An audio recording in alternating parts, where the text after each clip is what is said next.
Hello दोस्तों, दृष्टि IAS के इन फोकस प्रोग्राम में आप सभी का स्वागत है। आज अगर हम अपने दैनिक जीवन की कल्पना करें तो हम अपने चारों ओर एक तकनीक को मौजूद पाते हैं और तकनीक भी एक तरह के उपकरणों से जुड़ी होती है जिसके माध्यम से हम उसे उपयोग करते हैं। यानी हम बात कर सकते हैं इलेक्ट्रॉनिक उपकरणों की। इलेक्ट्रॉनिक उपकरणों का जो उपयोग है और उनकी जो आवश्यकता है, लगभग सभी व्यक्तियों के जीवन में इस तरह घुल चुकी है कि वह उससे बिना उसके उपयोग के रह नहीं सकते, या उनके दैनिक दिनचर्या से जुड़े हुए जो भी कार्य हैं उन उपकरणों पर उनकी निर्भरता बहुत ज़्यादा बढ़ चुकी है।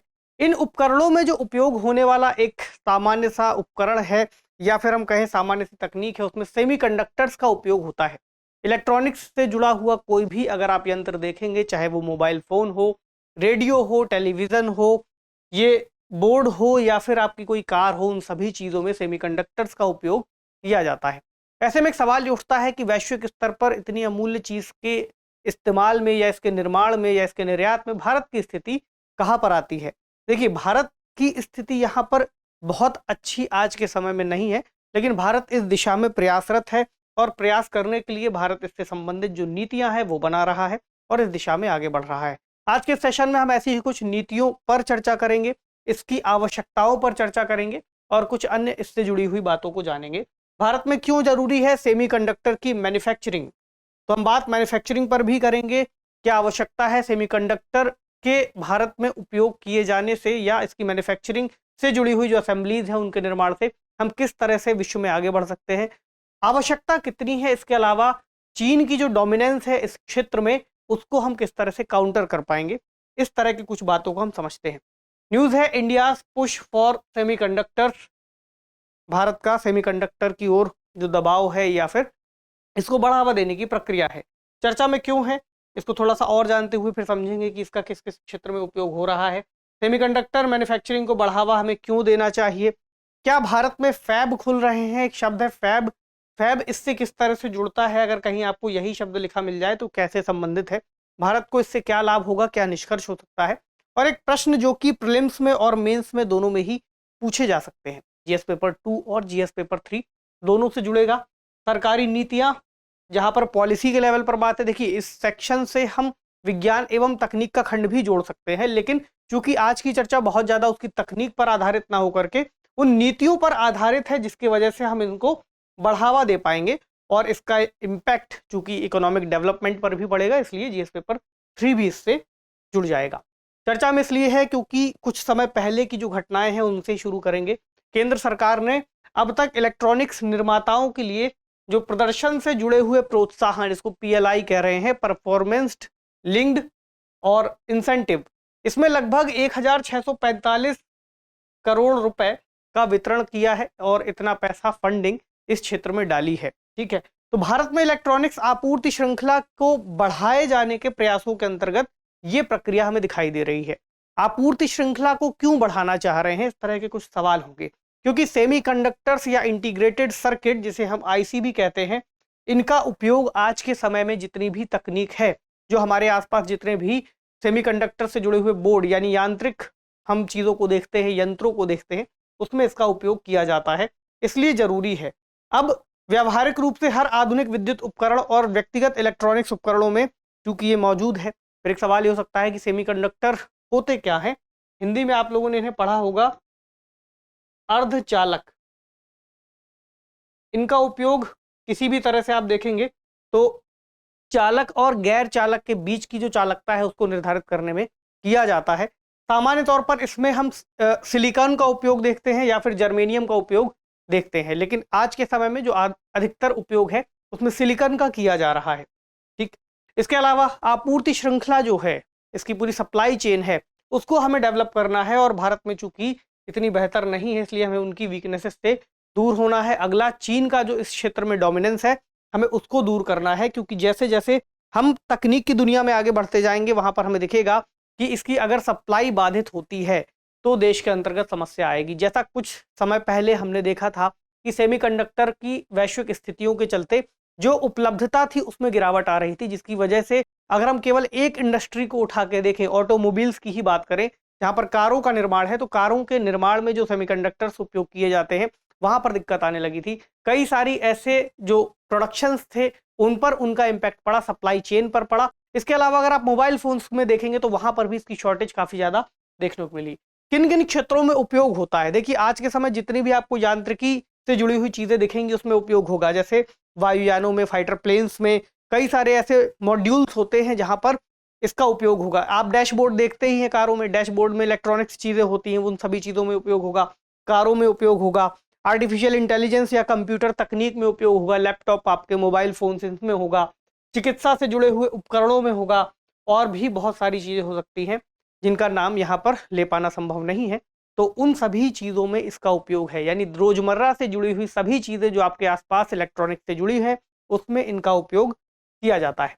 वैश्विक भागीदारी कितनी है, कौन कौन सी कंपनीज हैं जो इसमें लीडिंग रोल में आती हैं? तो आपको दिखेगा इंटेल और सैमसंग सेमीकंडक्टर के उत्पादन में टॉप नंबर पर आती हैं, जहां इंटेल का लगभग 15.6% इसमें उत्पादन में योगदान था, 2020 का डेटा है।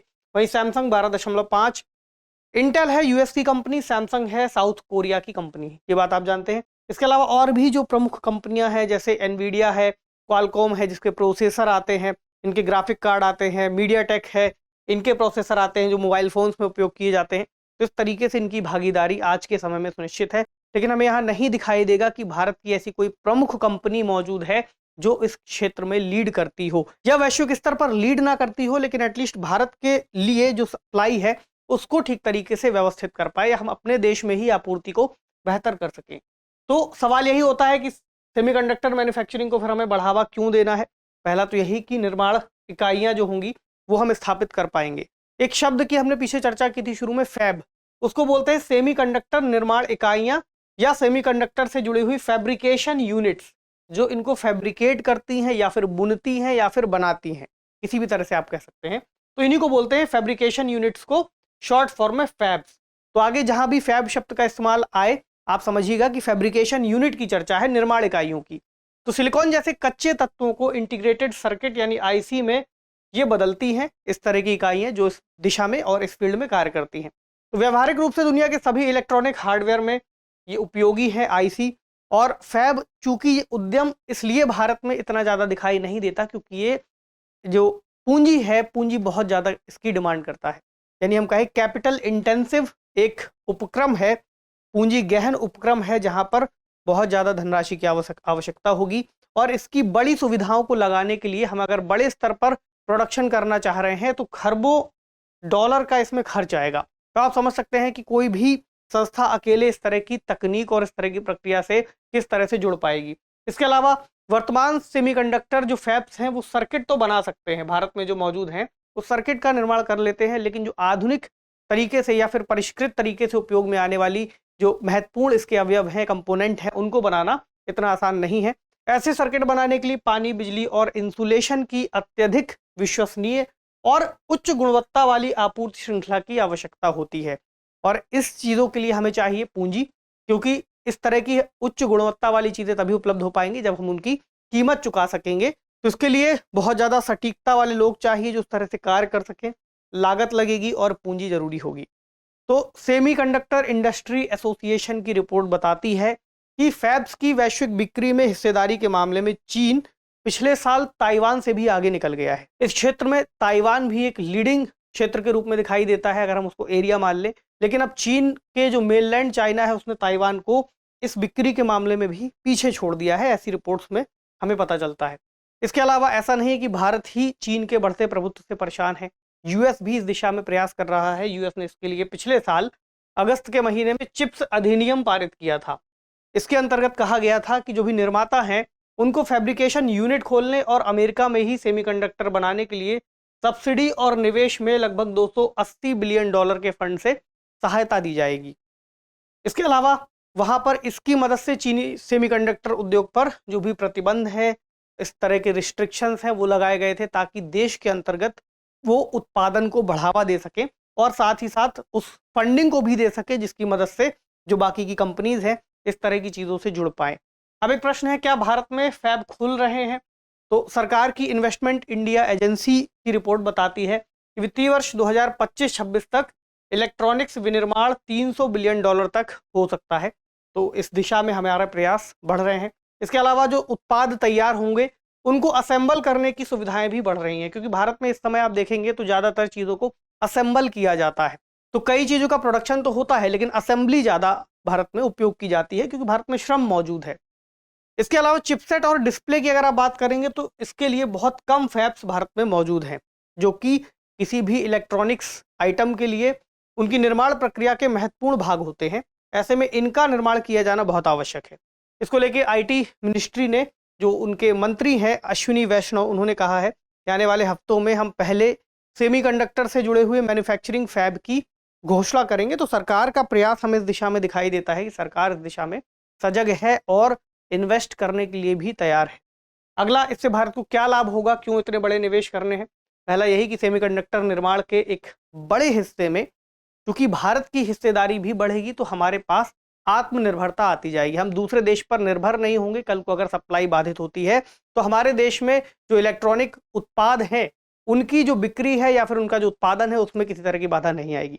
दूसरी बात जो यहाँ लिखी है कि सेमीकंडक्टर निर्माण के एक बड़े हिस्से में डिजाइन और बौद्धिक श्रम भी शामिल होता है।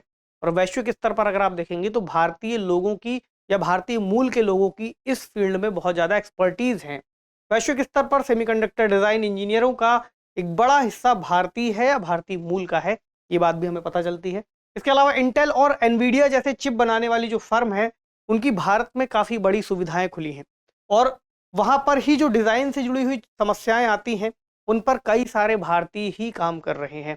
ऐसे में इस क्षेत्र में भारतीयों की जो बढ़त है हम उसका भी लाभ ले सकते हैं। अगर हमारे पास ही इस तरह की उत्पादन इकाइयाँ होंगी तो हमारे ही लोग उनमें काम कर पाएंगे और हमारे ही देश को लाभ होगा। इसके अलावा चीन पर लगे जो प्रतिबंध हैं वो चीन के लिए समस्या बन रहे हैं, और चीन की वृद्ध होती आबादी चीन के लिए समस्या बन रही है। ऐसे में आने वाले समय के लिए ये कहा गया है कि भारत अब उस चीज का फायदा अपने स्तर पर उठा सकता है, क्योंकि भारत के पास आबादी चीन की तुलना में ज्यादा यंग है, और अगर हम उसको ठीक तरह से इस्तेमाल करते हैं, कुशल चीजों में लगाते हैं, कुशल श्रम में लगाते हैं, तो फिर हम चीन को इस क्षेत्र में पीछे कर सकते हैं, या पीछे ना भी कर पाए तो अपने आप को आगे बढ़ा सकते हैं। निष्कर्ष क्या है? डिस्प्ले और सेमीकंडक्टर फैब का उद्घाटन भारत के इलेक्ट्रॉनिक्स विनिर्माण प्रोत्साहन कार्यक्रमों के जो रणनीतिक और आर्थिक लक्ष्य हैं इसमें से एक है। इसलिए हम इस दिशा में कुछ समय बाद इस तरह के जो फैब्रिकेशन यूनिट्स हैं उनको भारत में लगते हुए देखेंगे। इससे जुड़ा हुआ एक वक्तव्य मंत्रालय की तरफ से आया था। सूचना प्रौद्योगिकी राज्य मंत्री ने कहा था कि इलेक्ट्रॉनिक्स वैल्यू चेन को समान मूल्यों वाले देशों के बीच एक अंतर्राष्ट्रीय उपक्रम हमें बनाना होगा। मतलब ऐसा नहीं है कि केवल एक ही देश इस दिशा में प्रयास करेगा। जो देश आपस में समान वैल्यूज को साझा करते हैं, आपस में उनकी बनती है और उनके द्विपक्षीय संबंध बेहतर हैं, वो आपस में मिलकर के इस तरह की रणनीतियों पर चर्चा कर सकते हैं, और इस तरह का जो डेवलपमेंट है उसमें अलग अलग उत्पादों को बना सकते हैं, ताकि किसी एक देश की मोनोपोली होने से भी बचेगा और साथ ही साथ सभी को इससे साझा लाभ भी होगा। इसके अलावा जो चीनी प्रभुत्व की भू राजनीतिक समस्या है उसका भी एक समाधान निकलता हुआ हमें दिखाई देगा। तो ये इस ओवरऑल टॉपिक का कंक्लूजन है। चलिए अब देखें इसका प्रश्न इससे जुड़ा हुआ। सेमीकंडक्टर के उत्पादन में चीन के प्रभुत्व और एकाधिकार की स्थितियों से निपटने के लिए भारत किन उपायों को अपना सकता है, चर्चा कीजिए। मेंस का प्रश्न है, 250 शब्दों में पूछा जा सकता है, तो इसको आप चाहें तो जिन जिन बिंदुओं पर हमने चर्चा की है उसके हिसाब से इसको फ्रेम कर सकते हैं। तो इसको फ्रेम कीजिएगा, कमेंट सेक्शन में लिखिएगा कि इससे जुड़ी हुई कोई और जानकारी अगर आप चाहते हैं तो उस पर भी हम कोई और वीडियो बना लेंगे। मिलते हैं अगले सेशन में। पढ़ते रहिए, अपना ख्याल रखिए। शुक्रिया।